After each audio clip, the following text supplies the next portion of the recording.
Bom dia. Bom dia, pessoal.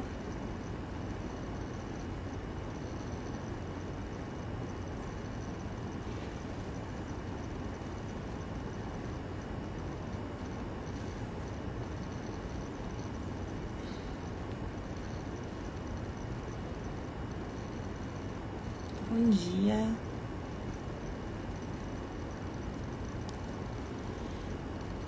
Esperando a doutora Rosana Lino entrar para fazer a abertura do evento.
Esperando a doutora Rosana.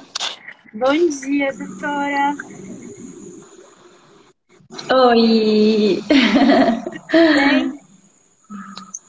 Bom dia, tudo bem? Tá um friozinho.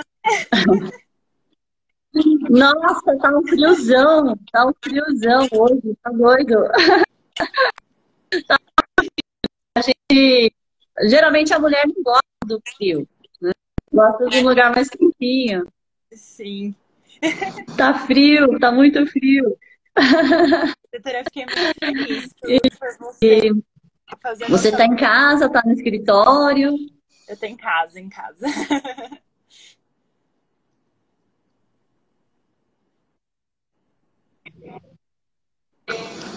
A conexão não tá tão boa, será que é a minha? Pode ser, porque aqui aparece para mim que tá carregando.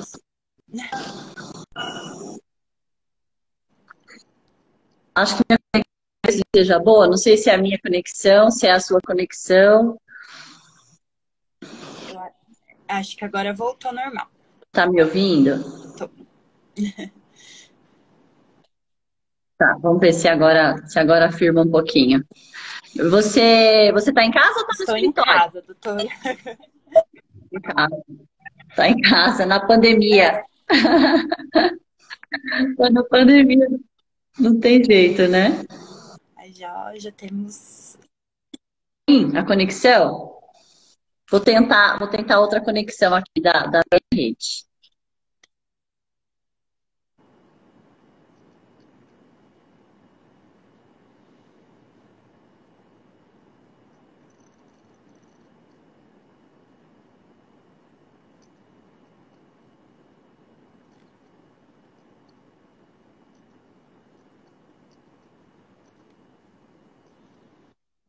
Pronto. É, Ainda, né?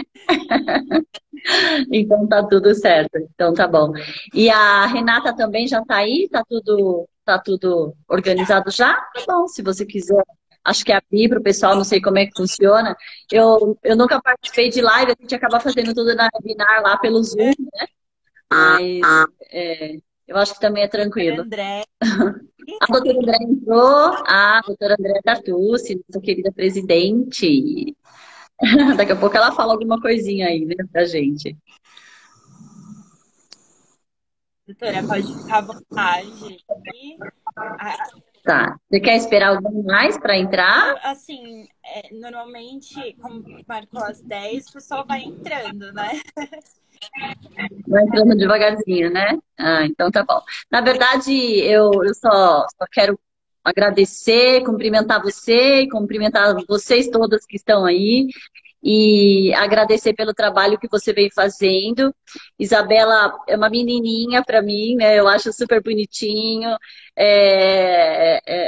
Uma pessoa muito integrada nos trabalhos da nossa casa, tem sempre feito bastante coisa, eu acho bem legal que você está fazendo as atividades, você participa, você convida, sempre com muita empolgação, muita animação, né? Então isso é bem legal, eu acho que você é um exemplo do advogado novo, né? Mas que já está envolvido com a nossa classe, né? Então eu aproveito essa oportunidade para agradecer todo o seu empenho, toda a sua dedicação. A gente sabe o quanto é difícil para organizar um evento, não é simplesmente entrar, né? Tem todo um trabalho de bastidores, a gente sabe que é complicado. Às vezes o palestrante você não consegue conciliar com a data, às vezes você não consegue conciliar com a plataforma, né? Com o horário. Então, eu sei o quanto que é difícil, tem que preparar a arte, a divulgação. Então, tem muita coisa que vocês têm que fazer até que você chegue aqui, né, num sábado de manhã chuvoso e faça o trabalho que você se organizou aí, provavelmente já há 15 dias. Para mim é uma grande responsabilidade estar num sábado de manhã, dentro de casa, na pandemia, com chuva, com frio, né? Numa fase em que a gente está de pijama e pantufa e ter que falar aqui sobre moda. Mas eu acho que é um assunto bem legal, é um assunto bastante interessante. Eu acho que nós ainda estamos longe de estarmos atualizados com esses assuntos, mas eu acho que o trabalho que você vem desenvolvendo, aos pouquinhos vai plantando a sementinha da curiosidade, né? Então, novamente eu te agradeço, te cumprimento, falo em nome da minha presidente querida, que ela sempre dá muita oportunidade para nós da diretoria, para os advogados, né? Ela é, assim, espetacular, ela vem fazendo um trabalho maravilhoso. É que, como eu sou amiga dela, amiga íntima, eu acabo passando um pouco do normal, mas ela é uma doçura de pessoa, ela trabalha assim, insistentemente, com muita dedicação, ela realmente ela está fazendo tudo com a maior perfeição possível. Então, ainda que ela seja minha amiga, como profissional, ela está perfeita, não tenho para fazer. Eu vejo que dia a dia a gente se fala praticamente todos os dias, ou se fala por telefone, ou fala pelo WhatsApp, ou reunião presencial. Eu vejo o quanto ela tem se esforçado para que tudo saia perfeito, né? Às vezes a gente não consegue, claro, como qualquer ser humano, mas tudo que ela faz realmente é buscando aí a melhoria para a gente. Eu cumprimento a doutora, não é doutora, né? Ela é só, não é só, olha, ela é formada em marketing, é que a gente acha que só vem advogado aqui, né? A Renata Passarelli, olha que legal. Formada em moda com ênfase em gerenciamento de produto, fashion business e marketing, com um artigo científico publicado no Congresso Internacional de Negócios da Moda sobre os mercados de luxo e premium.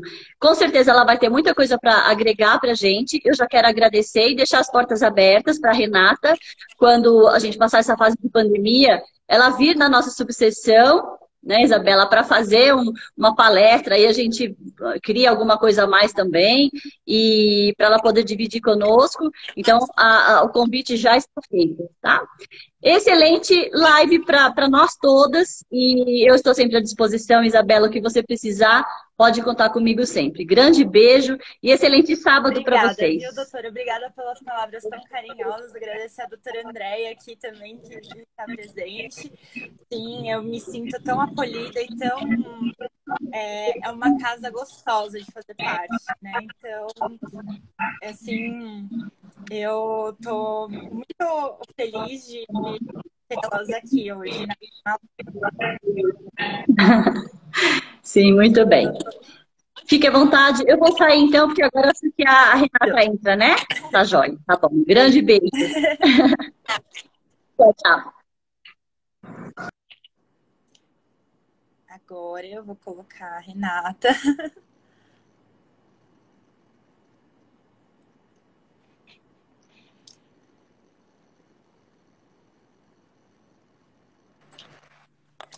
Oi, Rê, bom dia. Bom dia, tudo bem?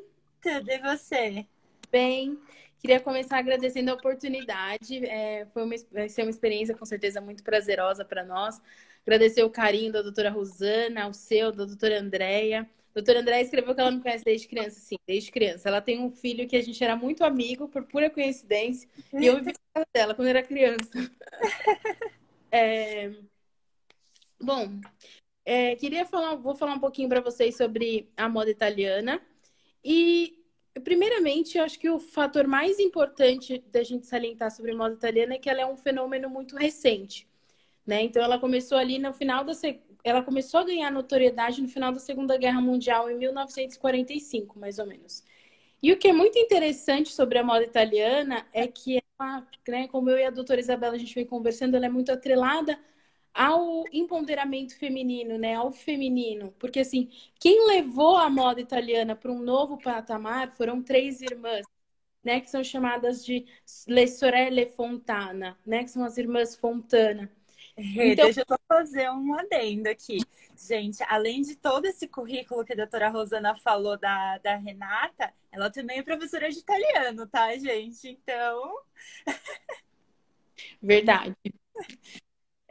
O italiano é a minha paixão e a moda também. Então, a gente dá para casar os dois aqui. Pode continuar. E aí, essas irmãs Fontana, então, que eram a Zoe, a Miko e a Giovanna, elas tiveram um papel muito importante nesse processo de levar a moda para um novo patamar, né? Porque, assim, até então, a moda italiana, imagina como se fosse uma corrida, né? Então, a moda francesa já estava correndo fazia tempo, né? Já existia a alta costura francesa, porque o Charles Worth é mais ou menos de 1800. Aqui a gente já está falando de 1945, né? Então, a partir do momento que surge o cinema foi fundamental para o desenvolvimento da moda italiana. Porque, assim, não se conheciam essas estilistas, né? Não se falava, imaginem que elas eram costureiras muito habilidosas. Era basicamente isso, né?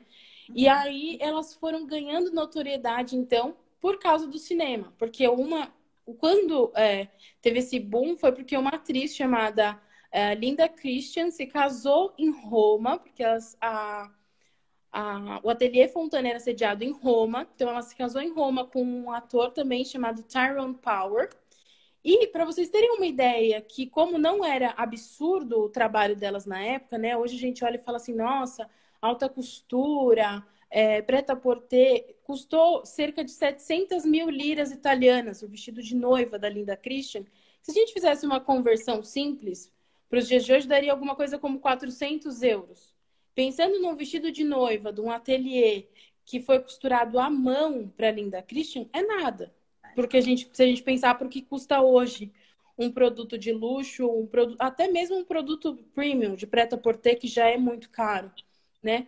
Então, é muito interessante ver que, na verdade, elas nascem como expoentes da moda. E quando elas começam a vestir, então, essas grandes atrizes de Hollywood, começam a vestir Ava Gardner, Linda Christian, aí que elas começam a ganhar espaço. E elas ficam conhecidas como as favoritas da aristocracia no período, né? Justamente porque elas começaram a atrair o olhar para a moda italiana. Então, olha que bacana, né? Eram mulheres vestindo mulheres, que inclusive é o mesmo lema da Fendi, né? E é muito interessante como o poder do feminino, né? Da mulher querer se emancipar, querer se colocar no mercado de trabalho, como fez toda a diferença para a moda italiana.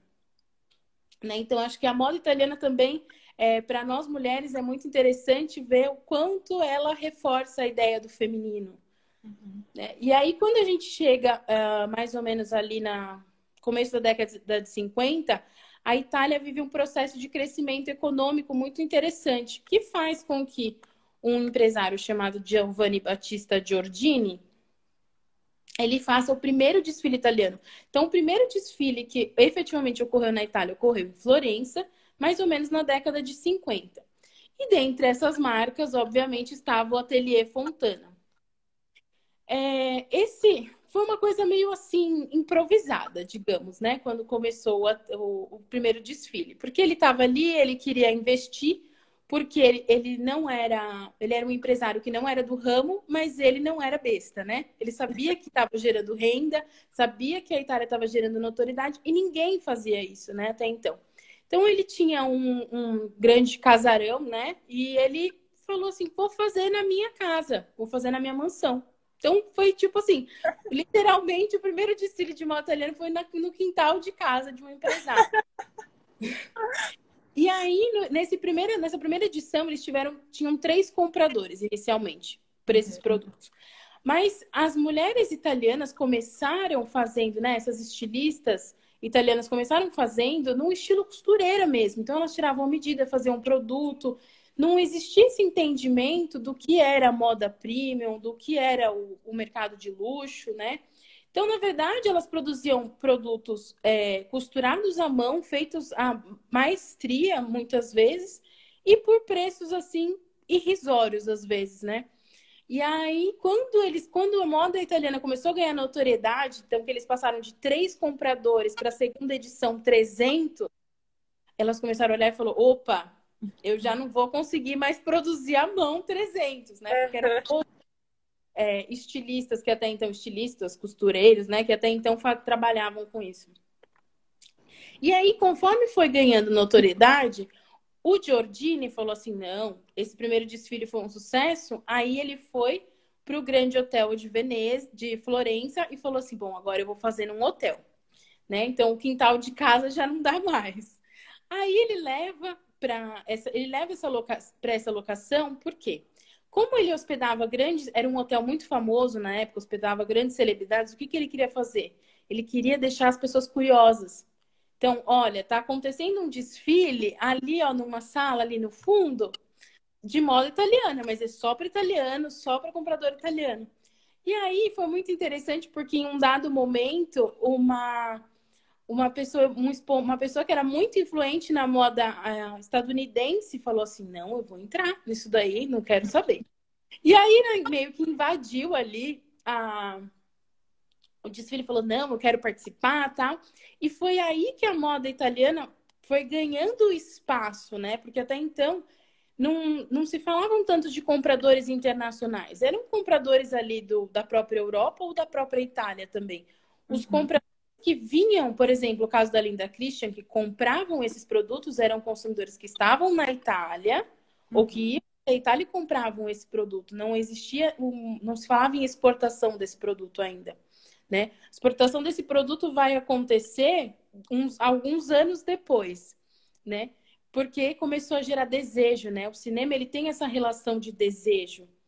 Então, quando não se conhecia pouco, ainda falava: nossa, que lindo o vestido de noiva da Linda Christian, tudo mais, mas ainda não estava no cinema. Quando foi para o cinema com a Ava Gardner, aí a coisa mudou, né? E quando essa compradora americana, então, entrou ali no desfile e ela começou a fomentar aquele processo de desejo, de, olha, queremos exportar, foi aí que as costureiras, os estilistas entenderam que eles precisavam começar a padronizar o produto, né? Não podia mais vender um produto que fosse extremamente exclusivo, porque como é que você ia trabalhar com 300 fornecedores, né?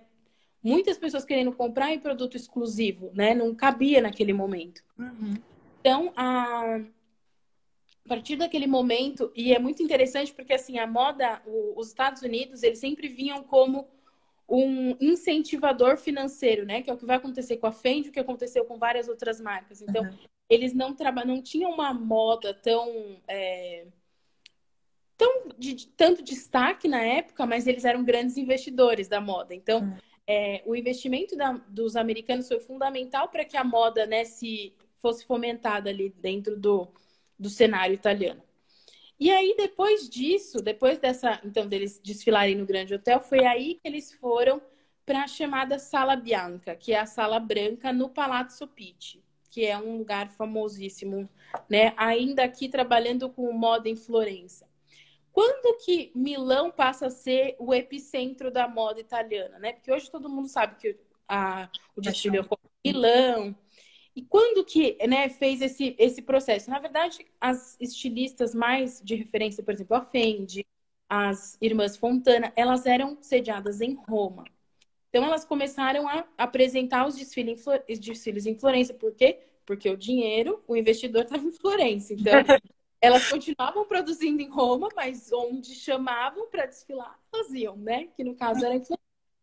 Quando que teve esse momento de ruptura, então, da moda sair de Florença para ela ir para Milão? Quando surge o prêt-à-porter. Qual que é a diferença, né? É importante frisar qual que é a diferença da alta moda e do prêt-à-porter. Quando a gente fala de alta costura, é muito interessante a gente saber, né, da alta costura francesa, que existem regras. Eu imagino que você saiba disso, né? Sim. Eu sei alguns pontos, mas estou aprendendo assim, gente. Para mim tá sendo uma aula maravilhosa isso. Ah, obrigada. Espero poder agregar um pouquinho para vocês. Então, a alta costura, para você participar, né, para você poder dizer sou uma marca de alta costura, você tem muitos padrões que você precisa seguir.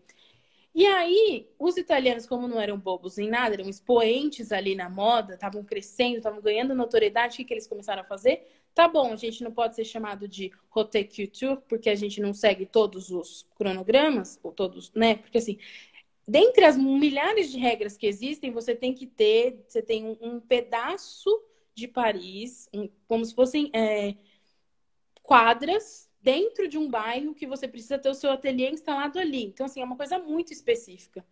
Só que isso não queria dizer que não se produzia produto de excelente qualidade na Itália, produtos de luxo. Então, elas disseram, tá bom, não posso chamar haute couture? Beleza, eu sou a alta moda. Então, é nesse momento que surge essa ideia, então, de separar o que era a alta moda, o que era o produto feito à mão, como o vestido da Linda Christian, para um produto que era de extrema excelência e qualidade, só que era um produto premium, era o prêt-à-porter. Né? Então, o que a gente conhece da grande maioria das marcas hoje é prêt-à-porter, não é produto de luxo. Porque quando a gente fala de produto de luxo, é um produto extremamente exclusivo, é um produto que é feito à mão. Né? A gente está falando de um ateliê Dior, por exemplo. A Dior, né, é francesa, mas eles são muito referência em produto de luxo.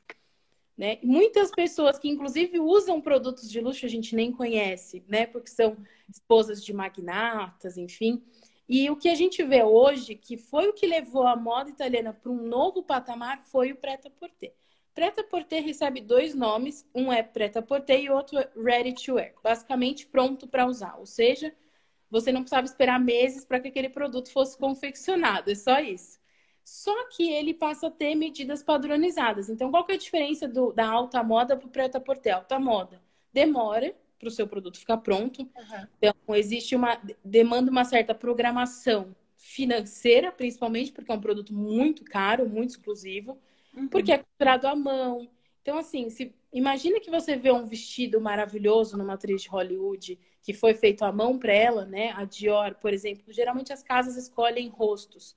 Né? A Dior, pegando o exemplo da francesa, que ela é a mais conhecida no produto de luxo, ela escolheu a Jennifer Lawrence. Então, eles iam lá, confeccionavam, tinham as medidas. Tem todo um trabalho, a Dolce & Gabbana faz muito isso também, agora já é italiana, né? Que tem todo esse trabalho de confeccionar um produto de luxo. Só que para você confeccionar um produto de luxo, ter um tecido adequado, o processo é completamente diferente e o custo também.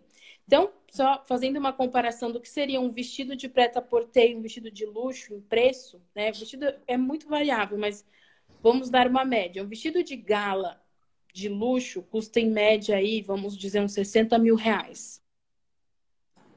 E um produto de prêt-à-porter, por exemplo, uma saia, um vestido da Dolce & Gabbana, custa aí uns 6 mil, 7 mil. E 60 mil, eu tô falando de um vestido simples, não tô falando de vestido com bordado. Né?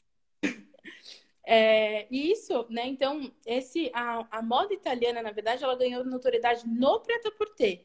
Né? Por isso que, por exemplo, quem que é hoje um expoente que o brasileiro ama, que o brasileiro aderiu muito, a Dolce & Gabbana, porque a Dolce & Gabbana é florida, a Dolce & Gabbana é sul da Itália, né? A Dolce & Gabbana é a alma, eu falo que a Dolce & Gabbana ela tem essa coisa de ser meio a alma de vários lugares com mar, né? Então, ela faz aquela referência ao mar, ao feminino, às rosas. Então, são coisas assim impressionantes, né? É um trabalho, eu digo que quando você fala de luxo, de alta moda, de haute couture, é produto assim de sonho mesmo. É aquilo que a gente vê e fala assim, nossa, isso é um sonho, né? É Aqui uma... a Tayla tá falando assim, imagina os vestidos de noiva. Eu lembrei que a Marina Rui Barbosa, o vestido de noiva dela, quem fez foi Dolce Gabbana. Foi. E ela postou várias fotos, ela no ateliê, experimentando várias vezes. Eu imagino quando deve, assim, esse vestido, quanto deve ter custado, né, Renata? E algumas dessas, inclusive algumas dessas atrizes brasileiras, por exemplo, foi ontem, antes de ontem, a Anitta postou uma foto com um body da Dolce Gabbana. E o Stefano, o Domenico, que são, respectivamente, o Dolce e o Gabbana, né? Que isso, o italiano é muito família. Então, se você lê o nome de uma marca, provavelmente é o sobrenome daquela família, né? A família Fendi, a família Fontana, o Valentino, que era o nome dele, né? O sobrenome dele é Garavani, mas faz uma referência à própria pessoa, né? E aí eles sempre repostam e falam muito. Tanto que do Brasil nós temos duas pessoas que já desfilaram, aliás, duas pessoas que fazem um sucesso mais recente, digamos assim, que são a Marina Rui Barbosa, que já desfilou para eles, e a Lala Rouge, que é uma influencer, blogueira, enfim. Que a família dela é dona de alguns grandes negócios de moda, inclusive de lojas brasileiras. E aí é inimaginável. E muitas vezes também existe aquela questão no meio do patrocínio, né? Então eles sabem que aquela atriz tem notoriedade e eles dão um vestido. Então a grande maioria dessas pessoas, eles ganham ou é como se fosse uma espécie de empréstimo. Sabe que eu não sei se ela... Não me lembro se ela desfilou para Dolce Gabbana nesse mesmo desfile na mesma época. Não me lembro. E aí, quando a gente, então... quando que surgiu o premium, né? Como eu entendo o que é o luxo e o que é o premium. Então, o luxo é tudo aquilo que é exclusivo, é tudo aquilo que foi feito pensando no consumidor, naquele consumidor específico, né? Existem muitas coisas que são associadas a isso, que são, por exemplo, branding de experiência, ou seja, o que faz aquela marca ter aquela cara, né? O que faz com que eu, só de bater um olho num produto Dolce Gabbana, Eu ia falar agora. produto Dolce Gabbana, né? Porque se eu bater o olho no produto Dolce Gabbana, eu sei. Existem muitas marcas que você não consegue fazer isso, mas eles criaram uma identidade visual da mulher italiana, né? Eles trouxeram aquela coisa da sensualidade, porque a mulher italiana é reconhecida pela sensualidade, né? E é muito feminino, né? A moda italiana, para mim, se eu pudesse resumir ela em uma palavra, é o feminino. E as estampas da Dolce Gabbana também são peculiares da marca, né, Rê? Então, assim, por exemplo, você vê uma estampa com várias flores, limões sicilianos, você sabe que é Dolce Gabbana, né?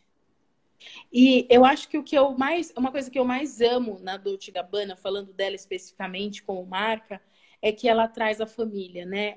Quando você fala de um italiano, né? Pessoas que você tem descendência italiana, eu sei também. Quando você fala de italiano, de Itália, você fala de família, né? É uma coisa que você não dissocia. Então, quando você tem uma Dolce Gabbana mostrando um limão siciliano, é fazendo referência à família siciliana, porque um deles é siciliano.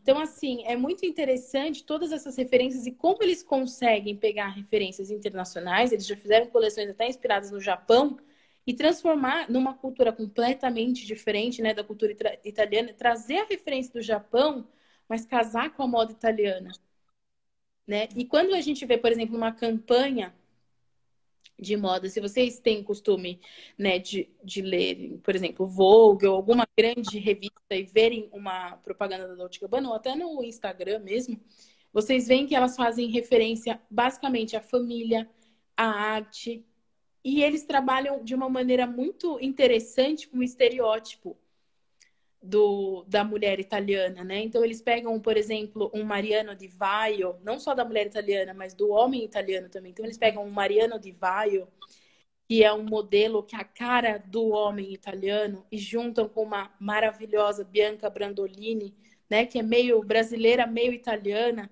Então eles criam aquela coisa de família, de união, e você fala assim, eu quero pertencer a essa família, né? Então eu acho que essa questão, por que a gente olha a moda italiana, a gente olha a Dolce & Gabbana e fala, eu quero, porque eles se apresentam como uma família, né? Eu acho que todo mundo tem esse desejo de pertencer a algum lugar. Então eles falaram, olha, tô aqui, ó, vem pertencer à minha família.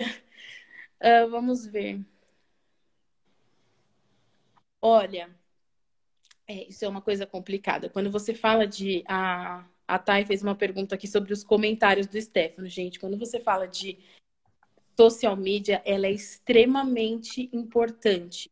Mesmo que, quando você fala do público premium e do público de luxo, né? Existem muitas pessoas, muitos magnatas, que nem têm rede social, as esposas, por uma questão de proteção, né? Então, talvez para essas pessoas não faça tanta diferença. Mas para os consumidores premium, né, faz diferença, sim. Né? A forma como a marca se posiciona, como o estilista se posiciona, né? Porque hoje, gente, com o advento da internet, todo o nosso pertencimento humano, de modo geral, não só dos grandes estilistas, mas o nosso, mudou completamente o nosso papel. Então, se fala muito de influenciadores digitais, todos depende do microcosmos ou macrocosmos, somos influenciadores digitais, né?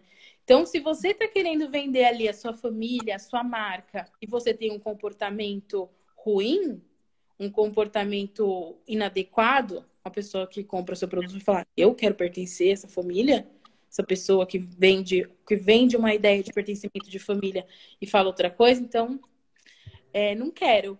E quando você fala de dinheiro, de marcas premium, existem milhares e muitas marcas excelentes. Então, ela só vai para a próxima. Porque esse é o grande desafio da moda, né? A moda, uma coisa que ninguém sabe sobre a moda é que para você trabalhar uma coleção são 3 anos antes. Estudando tendência, procurando tecido, procurando produto, adiantando. É um trabalho, assim, imenso, imenso. Eu me lembro que quando eu estava na faculdade, quando a gente ia fazer um estudo, né, de uma coleção, um estudo de custo, eram assim, gente, noite sem dormir, né? Quando você fala de moda, as pessoas até olham de uma maneira meio preconceituosa. Eu acho que no Brasil existe ainda muito preconceito. A pessoa fala assim, é chique, mas na verdade ela vê que às vezes você fica sem dormir, que às vezes a conta não fecha quando você faz coleção, porque assim, quando você fala de tecido, importação de produto, tudo é muito caro. Tudo é muito caro. Por que talvez a Dolce & Gabbana seja muito mais acessível para um americano do que é para nós? Imposto, taxação, enfim, tem N fatores quando você fala de compra de produto importado. Bom, se vocês tiverem mais alguma dúvida, pessoal, pode ir mandando aqui, viu? Quando a gente fala de produto premium, então, do prêt-à-porter, quando que surgiu, né? Agora não tem tanto a ver com a moda italiana, mas acabou afetando a moda italiana. Vocês conhecem, todo mundo conhece a Rainha Elizabeth, certo? O pai dela era o Rei George. O Rei George não era para ser o monarca oficialmente, né? Era para ser o Eduardo, o irmão dele. Ele era o herdeiro. The Crown, gente, na Netflix. Fiz essa pergunta porque eu não me identifiquei com esse posicionamento. Prefiro outras marcas, mas pelo que eu entendi, sou premium. Isso foi uma coisa que quando eu trabalhei a minha tese, Thay, foi uma coisa que eu quis trabalhar muito, né? Essa questão do luxo e do premium, porque não existe esse diálogo. As pessoas simplesmente dizem, é luxo. E, na verdade, não é, né? Essa distinção do luxo e do premium, para nós, principalmente para nós brasileiros consumidores, não é clara.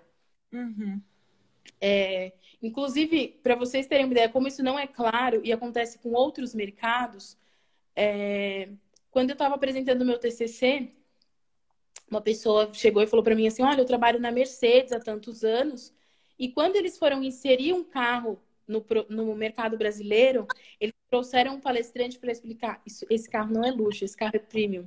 As pessoas não entendiam esse conceito.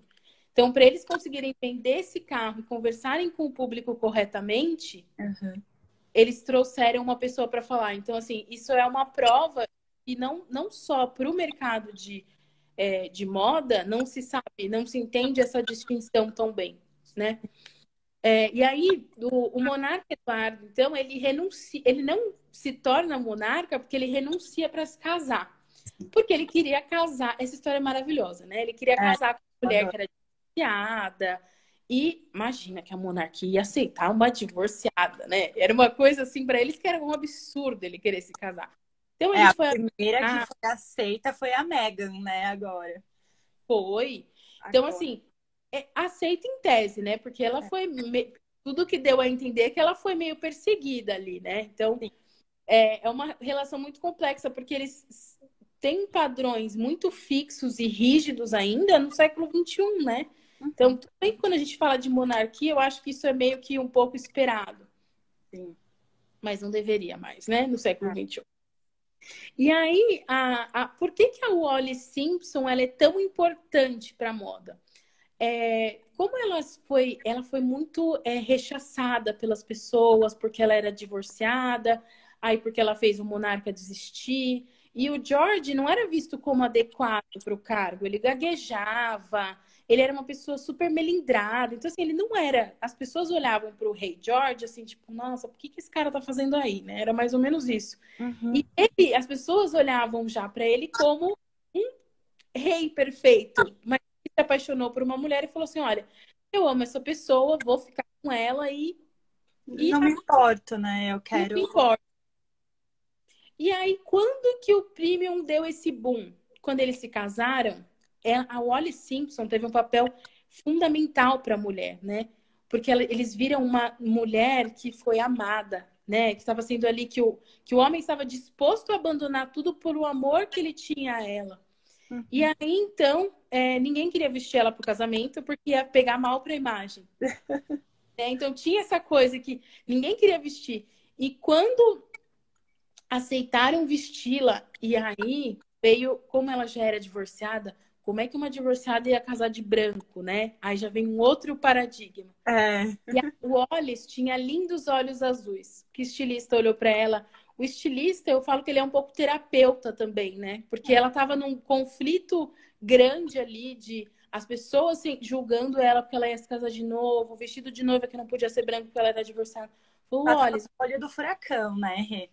Total no olho do furacão. E aí ele falou assim, Wallis, você tem olhos tão lindos, eu quero homenagear os seus olhos. E eu vou criar para minha marca o Azul Wallis.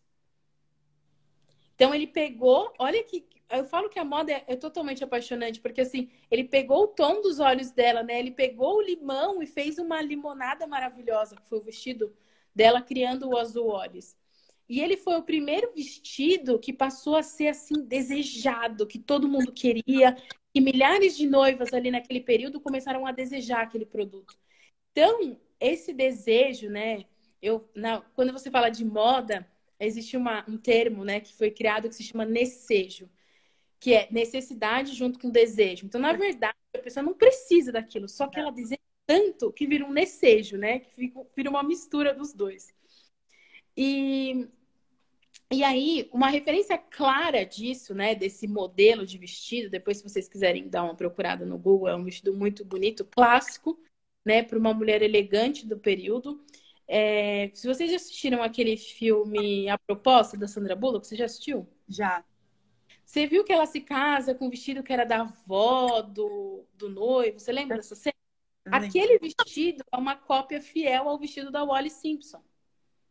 Com uma outra cor, né? Não tinha o azul Wallis, porque também não se casava de azul naquele período, né? Também foi outra coisa que ela foi diferente, que ela casou com uma roupa colorida, né? Com vestido colorido. Então, ela foi, assim, de uma extrema importância, né? Para a mulher divorciada se ver representada, né? Ver assim, poxa, eu tenho direito a amar de novo, mesmo que as pessoas me tratem mal. A moda, então, deu um papel de destaque. E ela era muito... ela foi meio jogada de lado, né, por todos os familiares, amigos. E quando ela morreu, ela recebeu coroas de flores imensas. Você olhava as coroas de flores, vinha escrito Dior, Givenchy e todas milhares de marcas. Então, assim, ela falava que a moda se tornou o mundo dela, o consolo dela, né? Então, e quando você fala de a moda, ela é muito mais do que simplesmente uma roupa que a gente veste, né? Ela é um estilo de vida, ela é um posicionamento. Então, naquele momento fez toda a diferença, né? Todo esse burburinho do que aconteceu com ela refletiu diretamente na moda italiana e fez com que, então, o prêt-à-porter italiano fosse o mais conhecido do período, né? E outro expoente estilista que todo mundo conhece pelos maravilhosos vestidos vermelhos é o Valentino. Sim. O Valentino, ele desfilou pela primeira vez naquele desfile que eu comentei com vocês sobre o Palácio Pitti, no Palácio Pitti. E ele que criou o vestido de casamento da Jacqueline Kennedy, né, com o Onassis. E muita gente não apoiava esse casamento, não entendia por que ela está casando com o Onassis, né? Porque o Onassis era uma pessoa de postura duvidosa, vamos dizer assim, né? Uhum. E aí, quando você via que ela era casada com um político que morreu da forma como ele morreu, enfim, e ela foi casar com o Onassis, quem que queria vestir? Né? As pessoas queriam vestir para ganhar notoriedade, mas ao mesmo tempo não queriam fazer um vestido que fosse associado a uma viúva que se casou com um cara de caráter duvidoso, digamos assim, porque ele não era visto com bons olhos. Então é muito interessante que muitos estilistas italianos foram ganhando espaço na ousadia, né? Vou representar essa pessoa, independente do que falem, né? Outro que também é bem famoso é o Emílio Pucci. O Emílio Pucci era marquês. Oi, Iago, tudo bem? O Emílio Pucci era marquês, né? E ele trouxe essa coisa da monarquia, né? Ele trouxe essa referência ao clássico. E ele ficou muito famoso pelas estampas, né? Então, agora as estampas dele também. Trouxe aquela mulher que era a mulher clássica, a mulher elegante, a mulher empoderada, né? Então, é muito interessante que mesmo os estilistas italianos, eles tinham esse olhar para o feminino lindo, os homens, né? Eles olhavam para aquela mulher como uma rainha de feminilidade, né? Que a feminilidade tinha que transparecer. Dá para saber de longe, com certeza. Né? E é muito engraçado que, assim como um trabalho bacana que a Fendi fez foi quando ela lançou o perfume, eles também trouxeram essa questão do perfume, né? E o perfume é uma forma até de vocês fazer uma associação rápida à marca e barata, porque o perfume ele é muito mais barato do que uma roupa de prêt-à-porter. Então, assim, eles começaram a vender perfume, todas essas marcas, né? O Pucci, a Fendi, a Dolce & Gabbana, por quê? Porque eles queriam gerar desejo. Moda e desejo caminham lado a lado. Sim. E assim, os aromas é muito interessante. Você sente um cheiro de um Lighting Blue, você sabe que é Dolce & Gabbana. Você sente o cheiro do Chanel número 5, você sabe que é o Chanel número 5, né, Rê? E eu falo que o Dolce & Gabbana Light Blue, ele para mim, eu associo ele, olha como eu falo que é uma questão de família, eu falo que para mim é perfume de mãe. Porque a minha mãe... A minha também. Usa. Então, tá vendo? É perfume de mãe. E é muito engraçado porque eu conversava com as minhas amigas sobre isso. Minha mãe usa, minha mãe usa, minha mãe usa. Então, é essa coisa eles atraem uma mulher, vamos dizer assim, uma mulher madura, né? E falam, você tá aqui, você tá representada, né? E são dois, tem o Light Blue e tem o Red, né? Que os dois são bem parecidos. E aí ele tem aquela coisa de feminino, de sensualidade, né? O Red, ele é um pouquinho mais forte, mas ele também é considerado um perfume de mães jovens. Eu conheço mães que são mais jovens que optam por ele. Então, é muito interessante como a Dolce & Gabbana conseguiu se posicionar até nisso, Sim, né? A número 5 tem cheiro de vó, realmente. Chanel número 5 tem cheiro de vó, concordo. Inclusive, quando a gente fala de perfume, eu acho que a Dolce & Gabbana, ela durante muito tempo, ela nadou de braçada num mundo assim, sozinha. Porque os perfumes, tanto os femininos quanto os masculinos, eles são, eu brinco, eu comparo eles com um soco, assim, você sente e você sabe que é. Né? Os masculinos, eles têm isso, aquela ideia do homem masculino forte, sedutor, né? Então, a gente falou muito do estereótipo do feminino, mas o estereótipo do masculino italiano também é muito forte e a Itália também trabalhou. E remete àqueles perfumes da Dolce & Gabbana, naqueles comerciais na praia, né?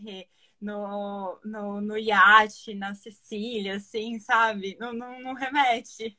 Remete, e eles são muito assim, quando eles. E agora a moda italiana ela começou a se diversificar, né? Quando a gente fala de moda italiana mais atual, quando eles trazem um Zac Mico, que é um modelo masculino plus size para Dolce & Gabbana, numa das últimas campanhas que eles fizeram, eles estão reinventando, tanto que eles foram a primeira marca de moda, alta moda e prêt-à-porter italiana a entrar no mercado do plus size. Então, eles estão muito à frente. Quando a gente fala de moda italiana, eles estão muito à frente. Eles pegam a tendência e falam, tá aqui. Tá aqui, moda plus size. Ninguém falava de moda plus size em alta costura, prêt-à-porter. Se falava de tamanho, né, de tamanhos minúsculos. Muitas vezes, tem muitas marcas que não trabalhavam nem acima do 42, né? 42 é uma mulher média brasileira. Então, além de ser para poucos no quesito de preço, era para poucos no quesito de custo mesmo, né? Eles atenderam a demanda das mulheres ricas que usavam tamanhos maiores, mas que não tinham ninguém para vestir. Então, falamos bastante da Dolce & Gabbana, falamos um pouquinho do Valentino e do Pucci, vamos falar um pouquinho da Fendi. A gente falou muito sobre feminino, né? Sobre empoderamento e a Fendi nada mais é do que um retrato claro e profundo do que é um empoderamento feminino, né? Do que é uma mulher, do que são 5 mulheres, né? 5 filhas de um casal que assumiram ali uma marca, fazerem a marca ir para o próximo nível, né? A marca surge ali em 1925 em Roma. E ela foi criada por um casal chamado a Adele, né, e o Eduardo Fendi. Então, como eu falei, os nomes geralmente fazem referência às famílias, né? Pra sempre trazer, então, essa coisa, um abraço familiar quentinho. Olha, você faz parte da minha família, né? E aí eles começaram com um laboratório de pellitieria, né? O que é um laboratório de pellitieria? É trabalhar com couro. Então, eles vendiam produtos de couro. Né? E aí, conforme eles vão ganhando notoriedade ali, eles abrem em 38 a chamada selaria. A selaria, então, é quando eles começam a confeccionar bolsas com couro romano costuradas à mão. Que até hoje as bolsas da Fendi são, assim, para mim, uma das mais belas obras de arte que a gente tem na moda, né? Quando a gente fala de couro italiano, de bolsa, eu acho que ela é, assim, um elemento visual muito marcante, né? Então, o couro, ele tá totalmente ali, ele complementa uma roupa, né? Quando a gente fala de um conjunto. Ele é como se fosse aquela última pincelada do pintor, né? Quando eles trazem essa selaria, né? Essa bolsa feita à perfeição, as pessoas começam assim, nossa, que incrível! Começam a olhar para aquela marca, né, como uma marca temporal, que representa feminilidade, modernidade, porque ela tinha, a Adele, ela tinha uma coisa de ousada, né? Para a época ela era uma mulher ousada, né? Imagina, em 1925, você comandar um negócio ao lado do seu marido, né? Era uma coisa quase que inimaginável. Tem 5 filhas. Olha que coisa maluca, né? Eles têm 5 filhas. Peraí, só um minutinho que eu já respondo essa. Eles têm 5 filhas, né? E essas 5 filhas, quando elas começam a tomar conta da marca, aí que elas olham e vem aquela máxima, né? Que é uma marca feita por mulheres para mulheres, né? Hoje a Fendi também trabalha com público masculino, mas durante muitos anos ela só falou de moda feminina, né? Ela só falou do feminino da mulher. E quando em 65 entra o Karl Lagerfeld, a marca vai para um outro nível, né? Ela tem e era num estilo de colaboração ali, né? Eles colocam, assinam sempre como uma colaboração. Só que quando você lê uma entrevista, né? Elas são, com exceção de uma das irmãs, elas são vivas, já são senhoras bem idosas, mas são vivas. E numa entrevista recente que a Anna Fendi, que é uma das irmãs, deu para uma revista italiana, ela citou assim, foi muito interessante a forma como ela colocou, que ele era um gênio, ele era o Leonardo da moda para elas, né? Então, aí a entrevistadora, em dado momento, perguntou: vocês falavam não para ele? Vocês negavam alguma coisa? Ela falou: não, vou falar não para Deus, sabe? Era uma coisa assim, que ele trouxe tanta alma para a moda da Fendi, né? Ele realmente levou para um novo nível. Não Então, só pra Fendi, né? Na, mudando um pouco assim, para Chanel ele trouxe, sim, para a própria marca dele ele trouxe, assim, ele é o ícone assim da moda, assim, sem palavras, né? e na época ele era um jovem, ele era um expoente ali da moda, né? Então, quando elas trazem ele para o ateliê da Fendi, a Ana olhou e falou e pensou, né? Ela falou na entrevista, falou assim, eu olhei para ele e pensei, meu Deus, meu negócio é um negócio de família, sabe? Que fazia eu, minhas irmãs, meu pai, minha mãe. Como é que eu vou trazer um cara que é alemão, que é estudado, que é culto? Tudo isso ela falou na entrevista. Então, ou seja, era muito interessante porque ela trabalhava com ele e ela tinha essa visão de amor, de admiração assim profunda por ele e de respeito profundo pelo que ele fez pela marca, né? E a pele ali, o couro, ele representava um status social. Então ele pegou esse status social que a marca representava e levou para um novo nível. É quando ele cria aquele logo da Fendi, que é o FF, que são as fun furs, que são as peles divertidas. Então ele acrescenta um pouco de ousadia, de diversão naquilo que era o clássico. Né? Então ele tinha essa coisa, continuava sendo uma forma de você se posicionar socialmente, porque o couro é um produto caro até os dias de hoje, né? Mas por que eu não posso me posicionar com diversão, né? Eu não posso trabalhar com cores. Então a moda ali, até aquele momento, a moda da Fendi era uma moda feminina clássica e aí ela passa a ser ousada, né? Ela passa a ser sinônimo de uma diversão. E em 1977 acontece uma coisa muito bacana, que é quando a Fendi começa a adotar foi a primeira empresa a apresentar, ela apresentou a primeira coleção dela e foi a primeira empresa no mundo da moda que apresentou um curta-metragem. Poxa, em 77, né? Ela foi super à frente do tempo ali. Fez um curta-metragem para apresentar a coleção dela, a primeira coleção. Então aí eles começaram a trabalhar com outros produtos. Até então se trabalhava com bolsa, com produtos de couro, e aí eles começaram a expandir os horizontes, digamos assim, né? E quando você fala de Karl Lagerfeld, o que ele representou para a Fendi? Uma revolução, né? Se você definisse em uma palavra, é uma revolução. Sair do clássico feminino, até relativamente básico em alguns momentos, para o inimaginável, né? Quando você fala dele, você fala do inimaginável, você fala de coisas assim que ninguém pensou no mundo da moda, né? Por isso que ele faleceu há mais ou menos um ano, um pouco mais de um ano, e ele é assim idolatrado, né? Ele continua sendo idolatrado e venerado. Principalmente porque ele era uma figura muito icônica também, muito diferente. Então as pessoas essa associação a ele muito interessante. E continua, é muito interessante porque continua sendo um negócio de família, né? Hoje quem comanda é a Silvia Venturini Fendi, apesar de, enfim, tem capital externo, mas a família continua ali, né? Em 1994, a filha da Ana assumiu e ela trabalhou junto com o Karl Lagerfeld. E eles falam muito dessa questão da admiração, né?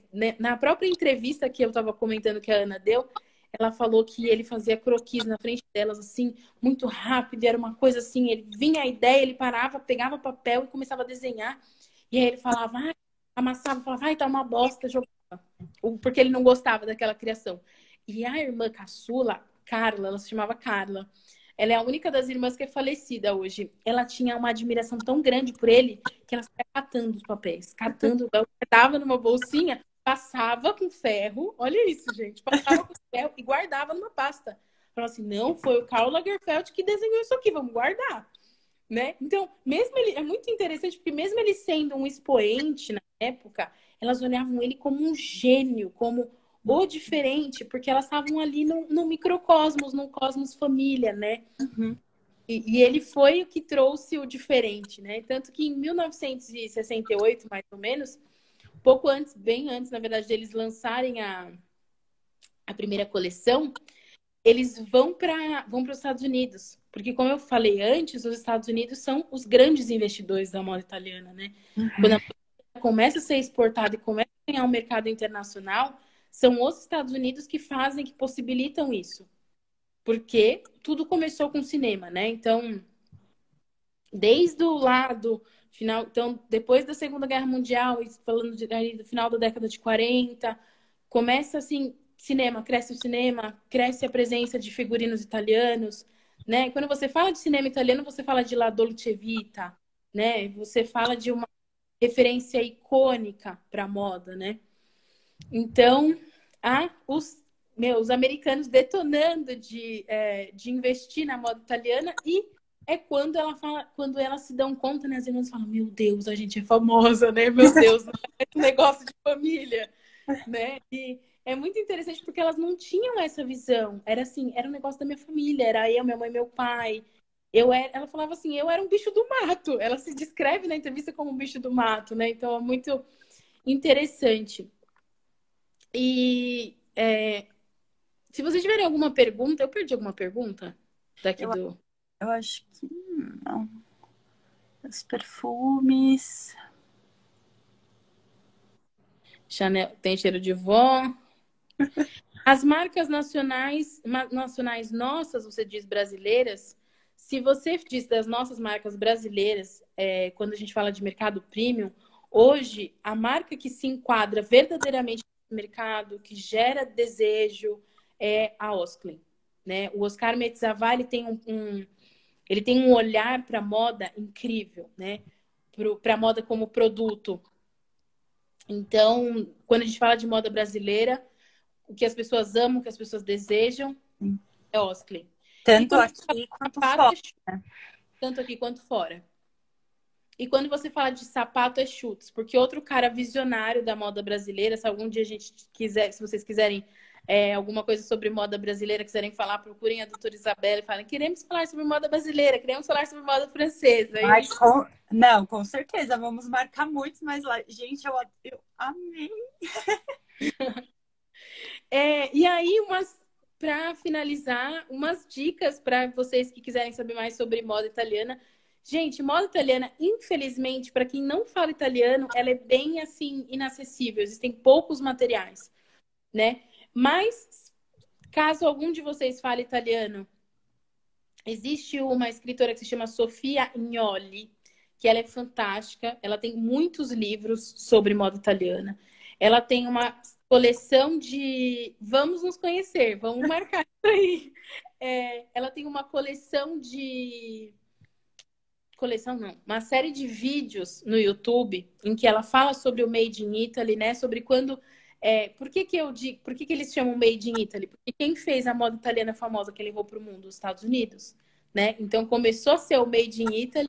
Aí ela fala como surgiu o Made in Italy. Uma outra dica bacana para quem fala italiano tem um livro que se chama Um Século de Moda, né? Esse livro, ele é muito bacana, só que ele está esgotado em todos os lugares, Amazon italiana, só que se vocês quiserem ler no Google Books, dá para ler 70 páginas de graça. Fica a dica. E para quem fala inglês, ela escreveu um único livro em inglês que se chama The Origins of Italian Fashion, que fala só do período de 1900 a 1945, ou seja, quando a moda ainda era um expoente, quando ela não tinha tanto destaque. Existe um documentário do GNT, agora para quem fala português, né? Demorei para chegar nessa só português. E tá tudo bem, tá? Quem fala só português é porque realmente é muito difícil achar. Mas existem duas coisas que vocês podem procurar. Um é um documentário / série documental que se chama Atelier Fontana, que passou no GNT, que conta a história das Fontana. E existe um vídeo que se chama Fendi História. É um vídeo em inglês que vem todo legendadinho em português. Mas, infelizmente, não existem muitas coisas que sejam acessíveis de conteúdo, né, de moda italiana. Mas é um mundo lindo, né? E eles são muito viciados em Instagram, redes sociais, então vocês conseguem achar muita coisa mesmo, né? Fazendo referências mais atuais à moda italiana. Então, procurem, se vocês têm interesse, se vocês têm curiosidade, então procurem o Instagram da Dolce & Gabbana. Nosso tempo, 10 segundos. É isso, gente. Muito obrigada pela oportunidade. Isabela, um beijo. Beijo, Doutora, obrigada. Nada,